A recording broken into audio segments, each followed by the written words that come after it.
For a while, Sonic Colors was my favorite Sonic game, and even today, it's still my go-to for when I need to take a breather from whatever various tasks I have. The short length certainly helps with that. It also helps get this video out quicker. Colors introduced the Wisps, which act as power-ups in the game, as well as in Lost World and 1/3 of Forces. Ever since I started watching playthrough challenges on YouTube, I started to wonder, what if I did a playthrough challenge where I tried to use the Wisps as little as possible? I made an attempt at it in the spring, but I didn't have a capture card, and while I was waiting for one to ship, a user by the name of ChowMix attempted this in Sonic Colors Ultimate.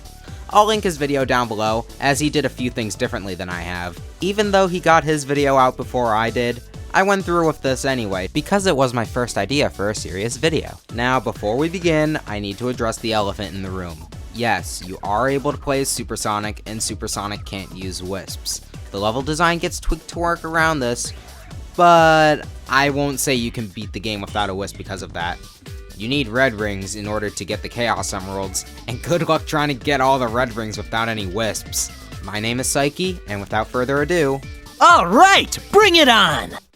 We start in Tropical Resort, and since the Wisps aren't properly introduced yet, we can just ignore the first two acts. They're meant to be completed on your own. Act 3 is certainly more involved, but there aren't any real issues.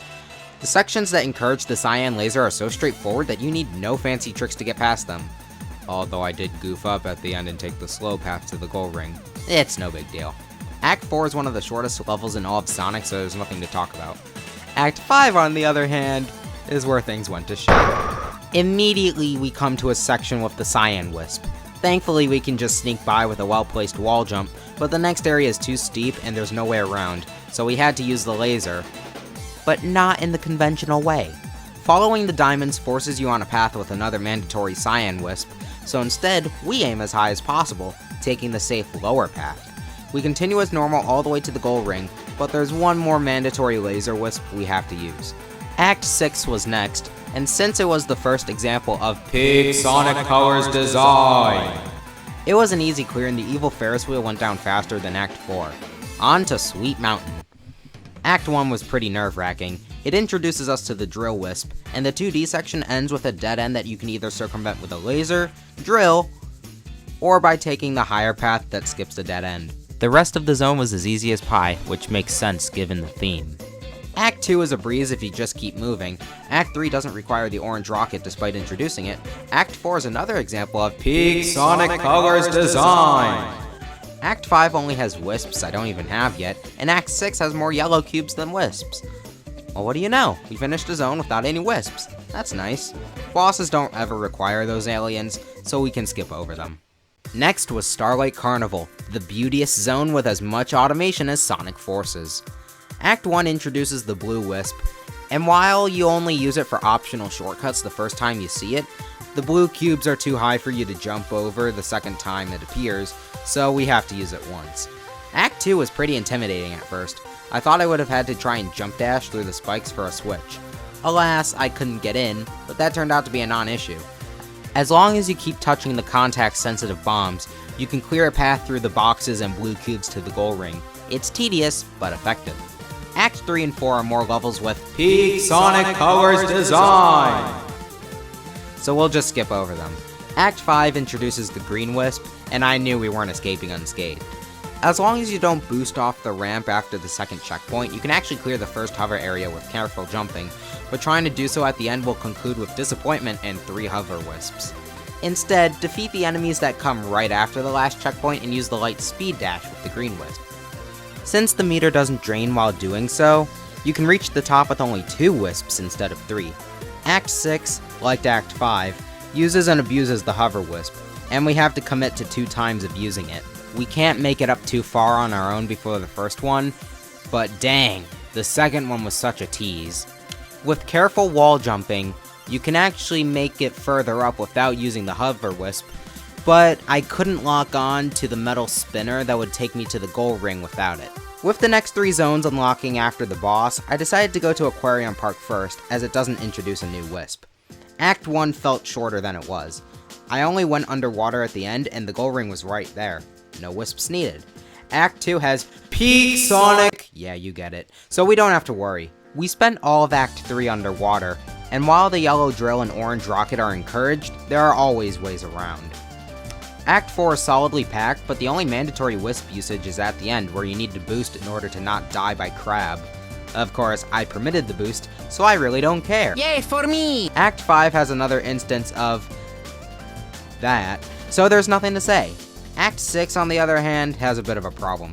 Shortly after the first underwater section, we reach an area with a green wisp and a spring. You'd think the spring would be the obvious choice, but nope! That just leads you to a section that requires more than one hover wisp. Isn't that just great? I forced myself to suck it up and take the left path, using just one of those green little attention whores. The boss was tedious, but that has nothing to do with anything. Planet Wisp, being the home of the Wisps, naturally caused as much shit as what the Wisps take daily. Do Wisps even shit? The first 2D section forces you to either use the orange rocket or the newly introduced pink spikes Wisp. Pick your hyper go on poison. Actually, don't, because with some wall jumping, you can make it past the pink spikes section without actually using it. The path I ended up taking required no more Wisps to use until the very end of the level, which I always knew was mandatory anyway. Act 2 only used the Wisps I didn't even have yet, so I was in the clear. The same goes for Act 5, just gonna say that now. Act 3 makes you soft lock after the first checkpoint unless you use the blue cube, but there is a speedrun strategy around that. I couldn't do it, but since it's possible, I'm not counting this. Fortunately, the next workaround I can do. By bouncing off the final egg pond, you can just barely wall jump over to the goal ring, skipping what would have otherwise been a mandatory blue cube section. If only I could say the same for Act 4. It puts you in a loop unless you boost off a ramp that leads to a mandatory cyan laser section. Act 6 thankfully was a fairly easy level, even without the hover wisp. The Refreshinator wasn't fun to fight, but it's called the Refreshinator. What were you expecting? Act 1 of Asteroid Coaster introduces us to the Purple Frenzy Wisp, but the tanks it smashes through have small little spaces that Sonic can jog between, allowing us to finish Act 1 and Act 2 with relative ease.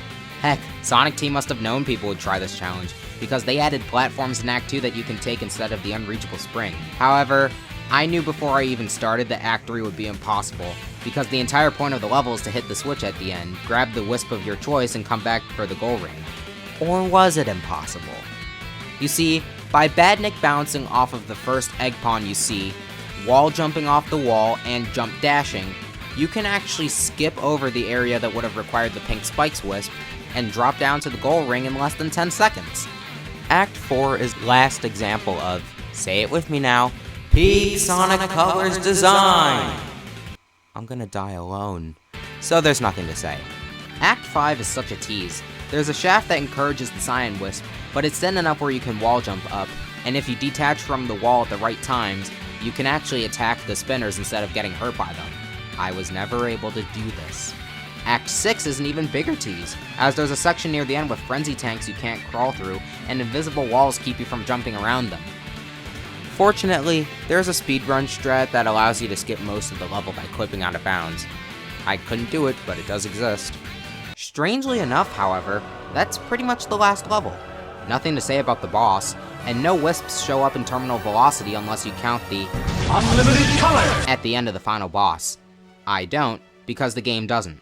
Look at the world map if you don't believe me. That's the game. So, how many wisps do you need to beat Sonic Colors? Well, Tropical Resort requires 2, Sweet Mountain is clean, Starlight Carnival requires 5, Planet Wisp requires 2, Aquarium Park requires 1, Asteroid Coaster is clean, and Terminal Velocity is clean. All in all, that's 10 wisps. I have a feeling that the number is so low because the game is so short. Despite that, I'm pretty happy that we didn't reach a dozen, and also happy that not even a third of the game's levels require wisps. Well, that's all for today. Adieu! Until we meet again, my friends.